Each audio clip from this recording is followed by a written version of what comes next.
We're here live at Mayfield High School, and one of my middle school basketball coaches asked me to come and speak to his media class. And we're about to get ready to walk in, so we'll see you inside.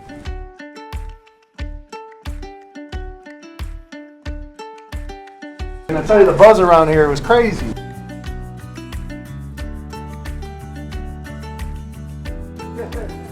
Told you the buzz was big. That's crazy. What's up, y'all?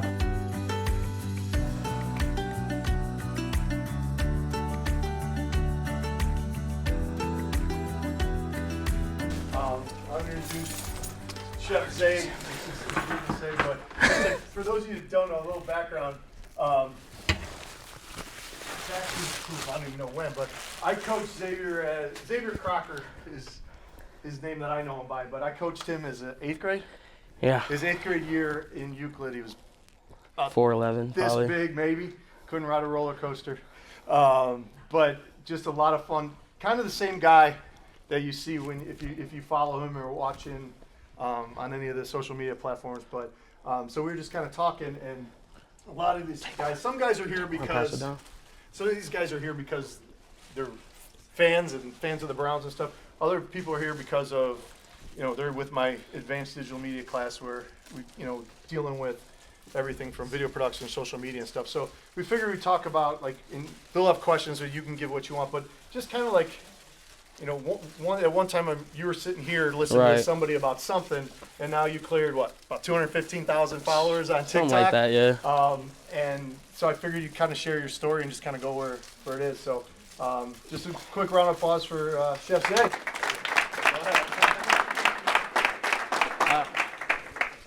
Well, thanks. First off, it's weird being on this side, seeing as though I still feel like I'm y'all age, and I know it kind of looks like I am, but I started out as a streamer, honestly. All the work. Twitch. I'm sure a lot of you people know what Twitch is. When the Fortnite thing was going big during COVID. And I didn't really know that I was going to be a Browns content creator, honestly. It was one of those things where I left my job at the Cleveland Clinic. And then luckily, I had a great foundation under me. And they kind of allowed me to just do my own thing in a sense. And then I had my first viral video. And then I was like, okay, well, maybe this thing can work. And then the Browns made it to the playoffs in 2020. And that video went viral. And I was like, maybe I shift gears. And then I gradually kind of just etched out of the gaming content and went into the sports realm. And then it was right before COVID, right? When I went to all those training camps. I went to about 14 of the training camps. I think they had 16 of them. I went to 14 of them.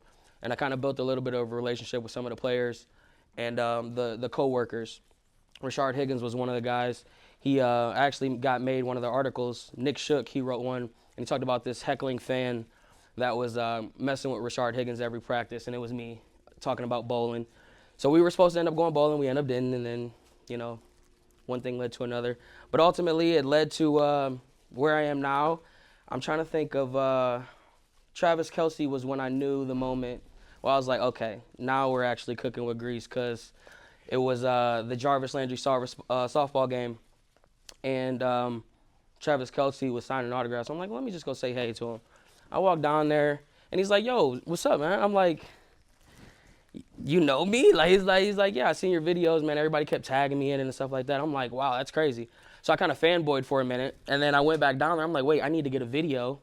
So I went back down, got a video. He was cool with that, made a video. And then I got back in the car, and I'm like, man, we might actually got a little something that we're working with here. And then that next season, it was a 2021 season. That was the first time I started to do my commentary.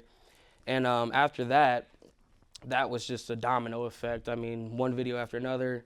And then fast forward to now, I got Alex Wright coming on the podcast Friday. We just had Josh Cribbs on yesterday. Got to talk to John Tellich. He's been in the media field for the past 40 years.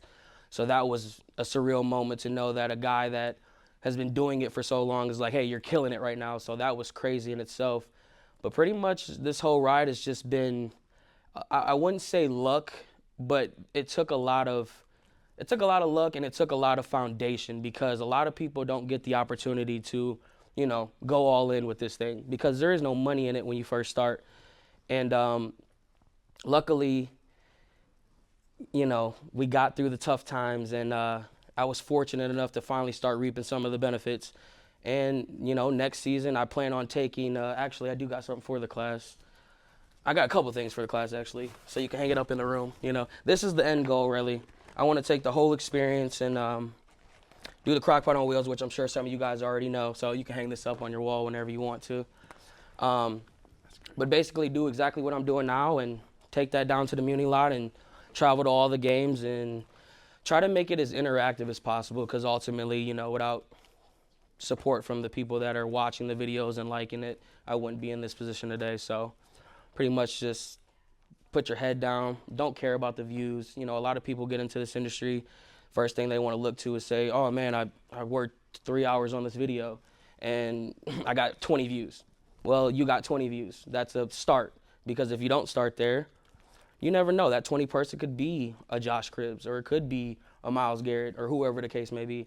And that was one of the big things that I had to overcome at the beginning, because it's devastating when you put all that time into the work and you don't see the results. And it's like, what am I doing?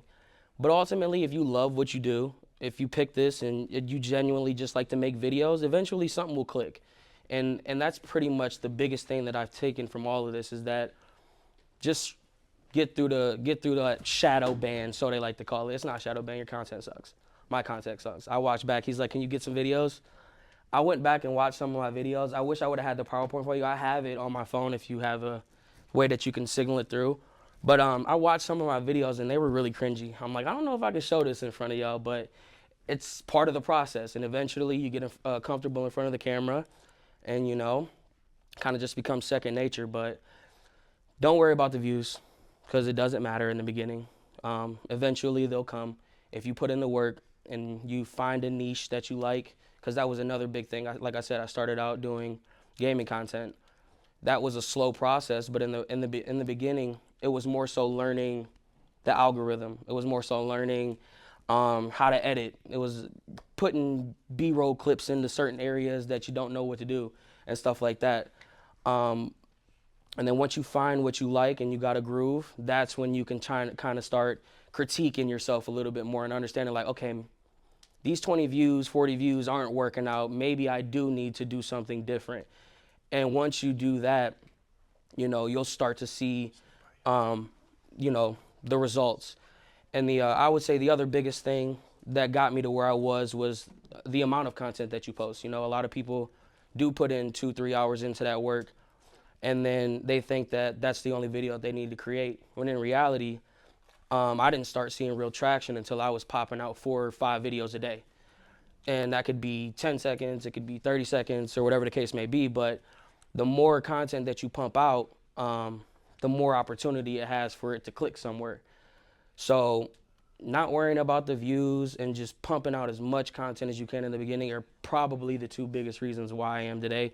Of course, with a little bit of luck, and that's just a little bit of how I got to where I am right now. You had like a rough patch, like deep down, like what helped you get through that? Like, 'cause I know it's hard, like it's kind of like humbling, like and like trying to like post stuff and like what got you through that?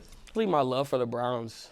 When I was doing the Twitter or the TikTok stuff with gaming, it was a little bit different, because I didn't really, I don't want to say I didn't love it, because obviously everybody loves to play video games, but like when you don't see the results when you first start, it's like, I don't know if I want to keep doing this. And I was lucky enough to have a viral video go with the Browns that kind of made me think about it, like maybe I should, alter what I'm doing a little bit. And I kind of a lot of people say don't do that. Do what works best for you. So when I found that out, I'm like, I'm just going to slowly itch out of it, which ultimately led me into the Browns content. But my kids, my family, like I said, you don't make money in this in the beginning. And that's pretty much the hardest part of why you get into that deep state, because now you're like, man, I'm putting all this time, all this work, and it's not coming to any dollars. But if you love it, I mean, at the end of the day, it doesn't really matter. And the Browns is one of the things that are very dear and near to my heart. So, Do you have like a backup plan, or like did you just think like, no, we're not even thinking about that? so I kind of jumped around a couple jobs. She's a supervisor over at Signature Health, and I was kind of I did that for like what 3 months, 2 months, 3 months, not even. But ultimately, it kind of was my end all be all plan. I didn't really know what the heck I would do if this didn't work out. Um, because I had put so much time and so much money into like the equipment, computers, cameras, and all that good stuff. I wasn't really thinking about nothing else because I knew I could do this. And then when you see a video go viral and you got Travis Kelce know you by face and you don't have to introduce yourself, it's kind of one of those things that like something will fuel your fire along the way. Don't look for it; it'll come. So. How do you stay relevant in the down times? I mean, obviously you got the draft and free agency and things like that, but when there's that before training camp and stuff, how are you staying relevant? This year is going to be the first year that I actually try to be relevant because last offseason I was actually at one of the deepest, well, I wouldn't say last year was, probably the year before that I was at the deepest place in my life that I was. But last year I didn't know how much the Browns meant to me until that offseason went, and all the content that I was making, the views just drastically dropped because it's harder for the algorithm to keep up with it since it's the offseason. But this offseason, what I'm going to try to do is I've expanded my content more so on YouTube now, and one of the things that I want to do is just trying to interact with the Browns as much as possible because I'm fortunate enough to have some of those people on my phone. But if not, I just would say do it just something that you could learn from or that you love. I mean, if you have to deviate away from what's making the views go at the time, take that as an opportunity to be like, okay, well, what can I work on? What could be better? What can I edit better on? How could I make this shot look better in this sequence or whatever the case may be? And then along the way is, I would say, keep an archive of all the trends, like what's trending now and what's trending or what's going to be trending. Look for what the trends are because trends die, but it's also good to get that piece of nostalgia a few months down the line. Like I was just scrolling through some of my stuff and I'm like, dang, I might reuse some of these sounds because a lot of people who have been on the app for so long, it would hit a memory spot for them, which would trigger them to watch it. So just always kind of keep that thought process that is, okay, how could I use this in the future? Or how could I get more than one piece of content? Because usually when you make a 2-hour video or an hour video, you can get 10 clips out of it. So it's more so just always keeping that creative mind ready on the go. I reached out to you. You said you were talking with your mom about doing something, speaking, and then you're kind of nervous to talk in front because it is. You get to the point where like, why do people want to hear from me? Mm-hmm. Like I'm just me doing my stuff. Right. It's pretty cool. So, you're sitting at Euclid High School, right? What was when you finished and you graduated? Where were you going? Wow. And to the point where you're now standing right here. All right. So it's pretty much a long journey. You know, a lot of people that if you're sitting in this class now, 9 times out of 10, you're probably not going to run with this. When I was in high school, I was in a construction management class, and it was a joke, honestly. Our class was a class of 13 at the time. There were if I considered myself a class clown, there was 13 of them. It was pretty much just a show up to school kind of thing and get through the day. When I graduated, I went to Wilmington for a year. That school was about 1,200 people as a community, so probably about 300 of those kids went to that school, and I about lost my mind there. So I was like, I'm not doing this here. Took a year off, and then after I took that year off, I think it was 2014, I went into massage therapy school. Yeah, I don't like to talk about that because, massage is it's a little touchy subject here in this city, but it is what it is. But I went to massage therapy school in 2014, and I thought that was going to be something that I saw myself doing. I loved it, actually. I mean, I met a lot of great people, and hearing how beneficial I was to some of these people, like the first person that ever came in, I'll never forget this. She was probably 83 years old, she looked at me like I was about to murder her on the table. It was the most awkward thing I've ever been about. Walked up to her, I'm like, yeah, my name is Xavier, I'll be doing massage today. Da da da. She shook my hand as if I was about to just take her purse right off. It was so weird. So she got on the table and she's like this, stiff as a rock. I'm like, you just gotta relax. By the end of the thing, man, she about damn near wanted to give me a hug. She's like, you were phenomenal, this and that. And then I was like, wow, I can get used to this. So throughout that whole process, it was kind of fun because I was just learning. I think I was 2014. I don't know, 20 at the time, 21 or something like that. 6 years. Wait, what is this? 2023? 9 years ago? Yeah, I was like 21. So I thought that was it. I ended up didn't passing my license test, so I'm certified, but I didn't end up passing it because I didn't really care about it. So that was kind of the place where it's like, okay, you're not gonna do your own thing, so go find a job. Ended up working at Cleveland Clinic for 2016 or 2014 to 17. So probably about 4 or 5 years I worked there. And then I remember it was funny because right around 2017 I got real close to God. That was right around when I met her, and a lot of stuff started to fall into place in my life. But right before I got to that point, I had like this real breakdown, and I called my mom because she was the closest one to me at the time. And I just kind of told her, I'm like, I don't want to do this no more. Like, our real life was in tears on the phone. And I'm like, I don't want to do this no more. Every day I'm coming in, it's the same thing, 3 to 11 o'clock. I got to ask to take off work. I can't take off during my birthday. I can't take off during Christmas because seniority rules and all this stuff. I got to a point where I was just fed up. And then a situation happened, and I was like, I got an opportunity to leave, and I did. And it was kind of weird because she was pregnant at the time. I know I sound crazy for saying that, but she was okay with it at the time, and she didn't really know what to expect because when she met me, I was working a job. I had all this security and all this stuff. And then in a matter of a second, that was all gone. But luckily, COVID happened. I know that might have been one of the worst times for people as a whole, but for me, that was one of the best times in my life because for the first time in my life, I actually got to do something that I truly loved. I think I had made $3,500 from playing video games in the month of December.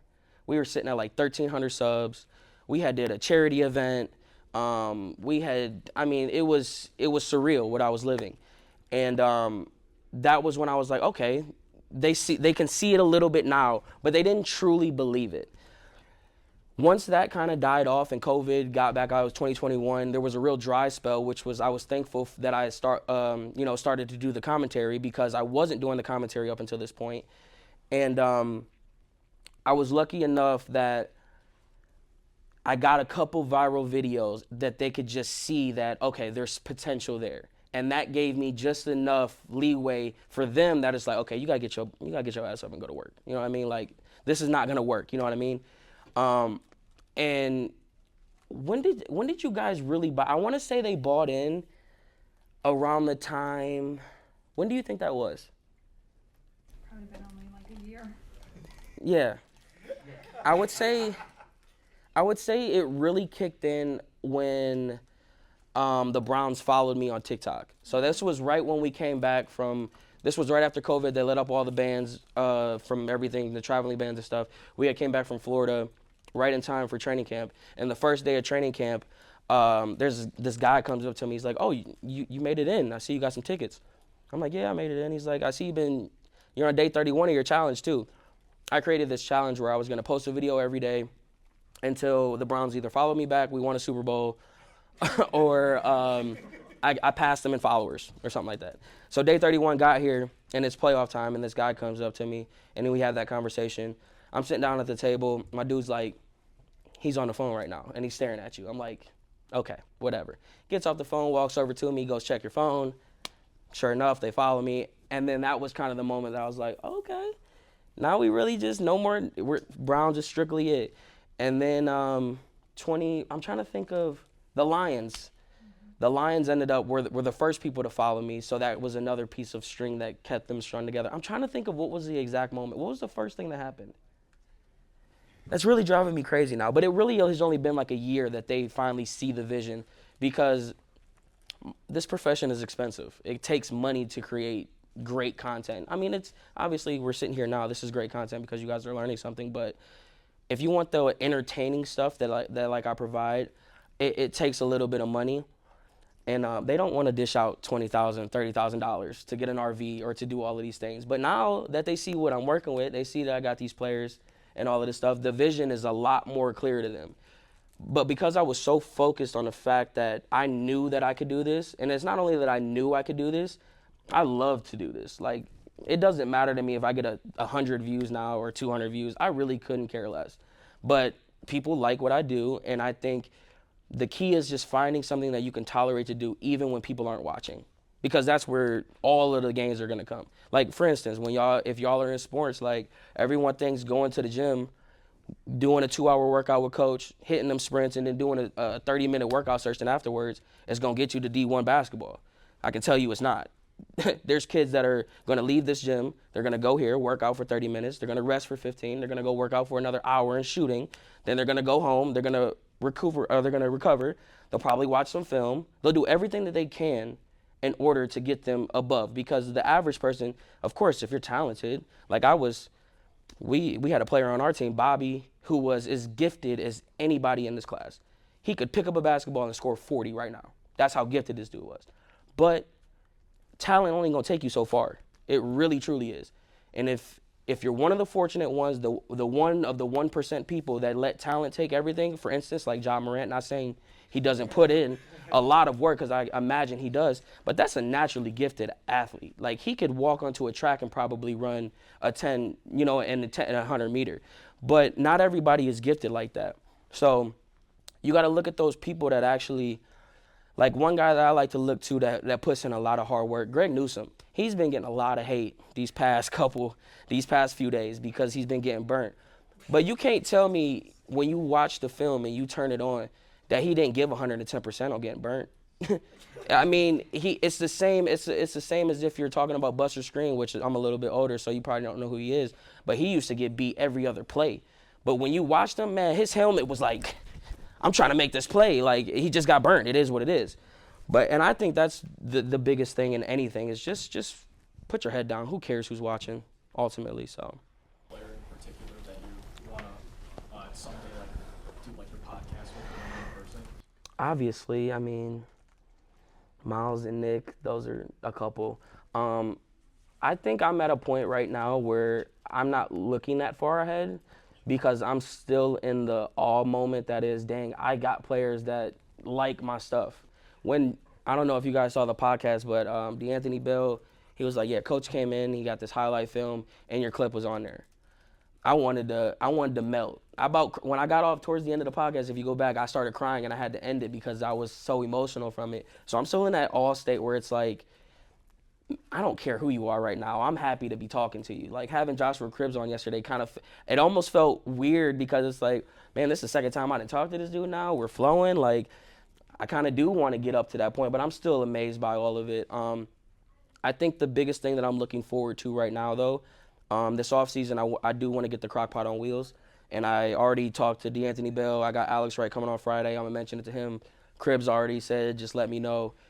I'm going to build up this list of players to hopefully do this, like, huge fundraiser thing, to where next year we're not doing it at home no more. We'll be out and about, so you'll see the crock pot, doing its thing everywhere. Can you explain the crock pot on wheels and the idea of it? Yeah, so basically what I do now is I commentate the games, and I basically give my live reaction, and I want to take that and take it down to the crock pot.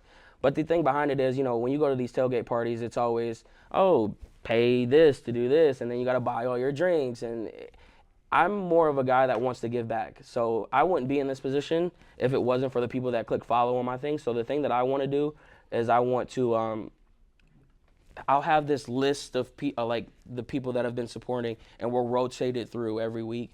And at this tailgate, not only will we have the commentary and things like that, but there'll be the food, there'll be the music, there'll be drinks, there'll be giveaways, there'll be the whole nine, and it's all free, because this is my way of giving back to the people that have supported this long way. And that's pretty much the gist of it. And it originally only was going to be for home games, but now we want to take this on the road. I plan on doing every game next year if I can. So Where'd you get the name? I think a lot of people just know you Chef Zae. yeah. So I read a book. I didn't read it all, shockingly. I read like the first few pages. But it was a book about brands, and it talked about how all the big brands are close to names. Like Walmart I think his name has something, Walton and stuff like that. Like all of these big brands are close to their name. And my last name is Crocker. So I was like, okay, Crocker, the crock pot. And then I looked at it, I'm like, well, I spelled it the same way that the actual crock pot has. So I took out the K and made it CROC. And I wanted to keep it as close to my name as possible. So now I'm like, well, if I'm the crock pot, I guess I need a name. I'm not just going to be Xavier. I was like, well, I guess I'm a chef. So a lot of people are like, do you cook? No, yeah, I cook up the content. That's what I do. You know, that's what I do. So. When did your content start paying for some expenses of equipment and tickets and stuff? Credit cards and stuff pay for that first. Like I said, my lovely lady and my mom, I was lucky. It took a little bit of luck, I'm not gonna lie, because whenever I needed a new computer, if I needed a new camera, if I wanted to try something out, I would have to beg for it. You know, you'd have to work your magic a little bit, but they ended up biting down on it, and it kind of let me, get to that point. But ultimately, you just need a camera. Your phone is everything you need right now. You can literally go viral off of your phone, because that's pretty much, as you see, I don't have no big camera right now lugging around, and I'm actually going to get one that's smaller than that because I don't want to lug it around. I like the conveniency of having it ready to go. Let's just get it going. I don't want to do all this setting up crap. It's just something that I don't like to do. But there are people that are, experts in that area, and maybe you do need the big gimbal, maybe you do need the tripod and all that stuff. But it pretty much started, I would say, it picked up when the creative program at TikTok changed. I think it was just a few months ago that started paying off. I've had a few sponsorships along the way. Coldest water bottle when COVID was happening, they were one of them. Flexi spot desk, the desks that rise up, you press a button and it rise up, they've came along. But the TikTok creator beta program is when the money started to come in, which was just like 6 months ago, 7 months ago, 8 months ago. That's probably when they bought in. But I just got monetized on YouTube 2 weeks ago. After the Ravens game, I went nuclear, and everything kind of happened at a rapid pace. The UK people came out and stuff like that. So I'm not like one of these creators that are like, I could pull out 10 grand in my pocket right now, but it's gonna be that point if I keep working to what I'm getting at. So I would say about 7 months ago, for a long answer. All right, so I know you commentate on all the Browns games, but what was your personal favorite one that you've done this year? Probably the Ravens game. I would say the Ravens game as a whole was very fun because I had a lot of good calls on that game. But I think one of the fun ones, and it lasted probably like 30 seconds, was that San Francisco game. That's when I kind of believe, when he missed that kick, I knew the season was different, because we don't get that ever. Never, ever, ever. And then we go on to get like back-to-back weeks where we get bailout interference calls and stuff like that. So that was probably one of the moments I look back to and say, dang, this is going to be a fun season. But the Baltimore game for sure.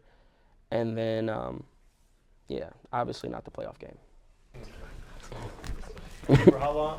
What's it like being in the house with the noise? It's not that bad. Yeah. It's pretty quiet down there, yeah. Is it?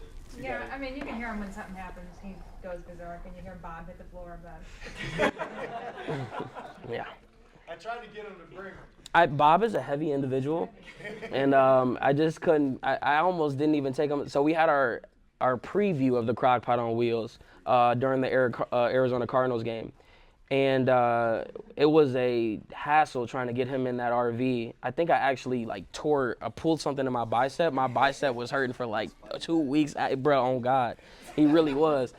He got a couple licks in towards the end of this year too. He got my foot a few times, and my back was messed up. We was on ER for like a week, but we was cool after that. I mean, that's pretty much.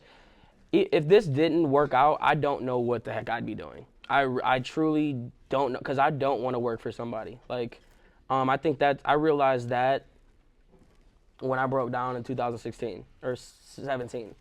I just, it's not in me to go punch a clock and do something for 8 to 10 hours a day. Like this past, I had the highest paying job I've ever had in my life this past year. It was paying $42 an hour. I hated it. Yeah, you're looking like you gave that up. You damn right I did. It took a toll on my, first off, I didn't know if I was gonna work 16 hours a day or not. I could wake up, he didn't know if he was gonna work 16 hours. So that was a toll in itself. But when you got kids and you got all this stuff, it takes a hassle. And my back was about to break on me, and my knee was about one jump down away from giving out on me.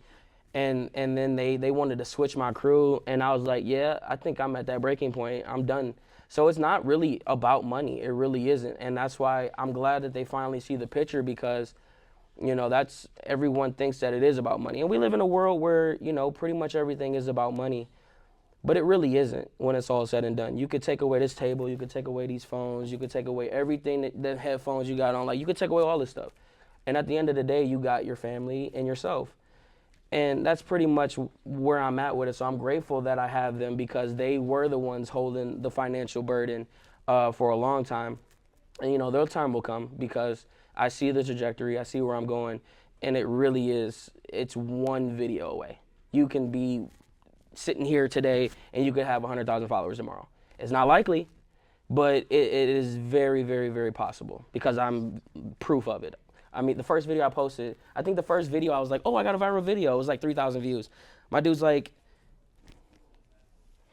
you didn't have a viral video. Like, no, you didn't. And it's funny, I didn't even mention that. I didn't even want to do this. I kind of was forced into this. My buddy, when I was doing the Twitch thing, he's like, bro, you got to make a TikTok. And this is a 13-year-old kid, and I'm older than him at the time. He was one of the first people to follow me. He's like, dude, you gotta get on TikTok. You just gotta do it. You'll be great. I'm like, dude, I'm not getting on TikTok. Dude, you just gotta do it for like a week straight. So I finally get on it, I post a couple of videos, and I get that 3,000 view one, and I'm like, oh yeah, we're on the top now. He's like, you're an idiot. You know, you're not. I started, and then I did my first trend, and that got 10,000 views. So I'm like, oh yeah, 3,000 ain't nothing. I'm like, you're right, 10,000 feel a lot better than 3. He's like, you're still an idiot. That's not viral. So like 2 weeks went by, and I did another trend video, and I got 300,000. He's like, yeah, now you went viral. It feels a lot different. We jumped from 44 followers to 2,300 overnight. Like literally, it was that crazy. And then we did another, we did like a progression series for like 4 weeks straight. I went from 33 to 2,000 to 4,000 to 5,500, and then I think I hit 10K within like a month and a half, 2 months. And then that was a snowball effect, because by now the algorithm was on my side a little bit. It would push out some videos a little bit more frequently than it did before. And then it took forever to get to 100K, but when we got to 100K, I think like the first 10K after that was like, the followers wouldn't stop. And then we went through this span, and this is where a lot of creators, I think, give up. I went through this span where everything stopped. I wasn't getting followers, I wasn't getting views, nothing was happening.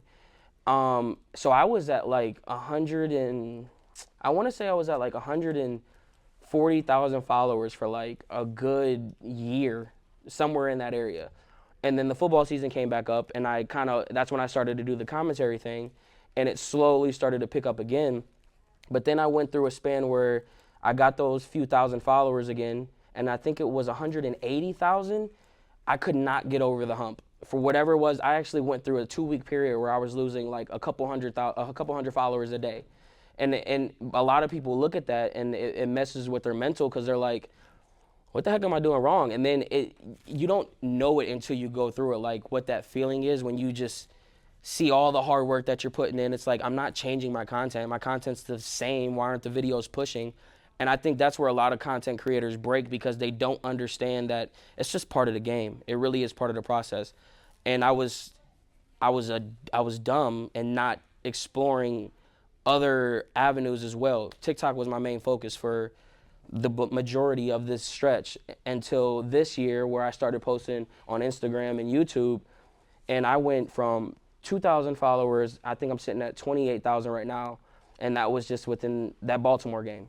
After that Baltimore game, I started to fly, and that was in November 17th, I think. So we went up like 20,000 followers since that time, 25,000 followers since that time.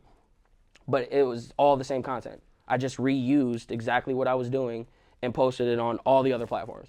And then Twitter and now all these other things. And honestly, if I didn't start doing that, Anthony Bell wouldn't probably know me. Josh Cribbs probably wouldn't have seen none of my stuff. So don't limit yourself to one platform. If you got one piece of content, it should be on Instagram, Twitter, YouTube, the whole nine. You guys gotta post content. I mean, that's just what it is. You know what I mean? So just post it and put it all over. Because if you don't, you're cheating yourself. Because these platforms are free and they have a hell of a base, a hell of a user guide. So take advantage of all of these platforms that you got. I know everybody got Instagram. I know y'all are shooting DMs. Yeah, I see you probably got 15 DMs in your thing right now, huh? Yeah. This is dreads, I know. But take advantage of it.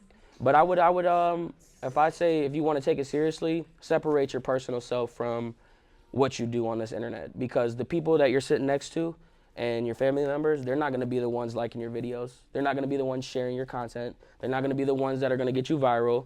It's going to be somebody that you don't know, who you'll never see, who is going to get you to where you want to be. And then eventually, the people that you're sitting next to and the family members will come along, because now I've seen it. Like, I've seen it firsthand where people that weren't here in the beginning, they're in the comment section now. They're sharing my posts now. They're doing all of these things. And that's because they had to see it. They had to believe it. You know, they had to see it first. And so don't think that your buddy group is going to get you viral. They're not. Honestly, don't even think about them. So make a separate identity, make a separate account from your personal account, and put all your content on there and keep it separate, because nobody gives a hell what you're doing. Nobody. Until the people that can relate to what you do. And I think that's why I've got to where I have, because people can relate to being a fan. I never knew people acted the certain way that you act. I mean, I didn't know people acted the way that I did either. So it was nice to see that people can relate to me. And that's pretty much all about going viral is. Can you relate or not? All the videos you watch, you can relate to them in some way, shape, or form. Someone getting one pumped on Fortnite, yeah, you can relate to that. You know what I mean? Makeup thing, you messed up a makeup eyeline, yeah, you can relate to that. So that's why these algorithms are the way that they are. And people be like, man, why is my algorithm what it shouldn't be? Well, because you're watching the same video over and over and over again. And it's going to catch on to that. So put in front of your face what you want to be or what you want to do. During that move, you said you couldn't get over was there ever a point I don't think there was ever a time where I wanted to like completely throw in the towel, but there was a time that I took a mental break that I was kind of like, I didn't care if I posted or not, because I was posting 3 to 4 videos a day for so long. And then if I didn't post a video or two, it would wear on me mentally, because it's like the algorithm, like TikTok is so wishy-washy with me for some reason. I could post a video and it get 20 views, or I could post a video and it get 1,000 in 1 second. It's all weird. But like I said, if you don't care about it and just put your head down, eventually you'll get over that hump. And I think the biggest thing that got me over it, I increased my engagement a lot more. Like, people don't have to watch my videos. And if they're going to take the time out to, number 1, watch it, and number 2, like it, and then number 3, comment on it, you should be replying to everybody, at least at the beginning, because there'll be a point in time where you can't reply to everybody.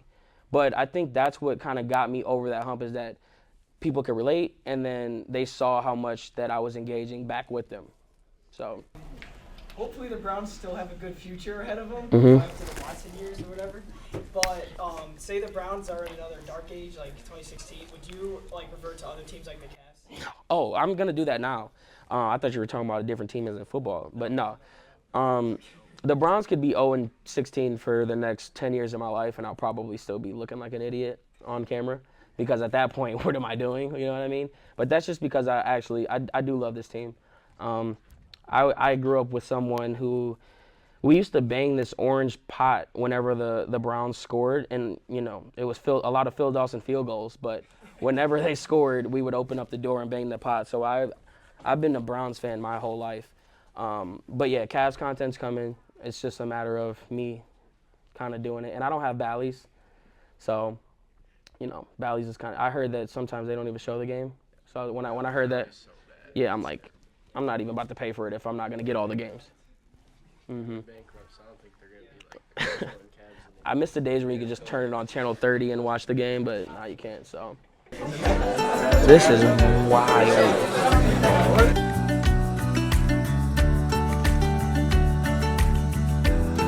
Good. I appreciate y'all, man.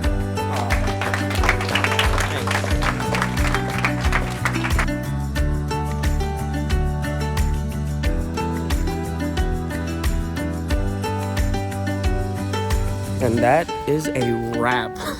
What the heck? Wow. Shout out to everybody at Mayfield High School. You guys were fantastic. And go Browns, baby.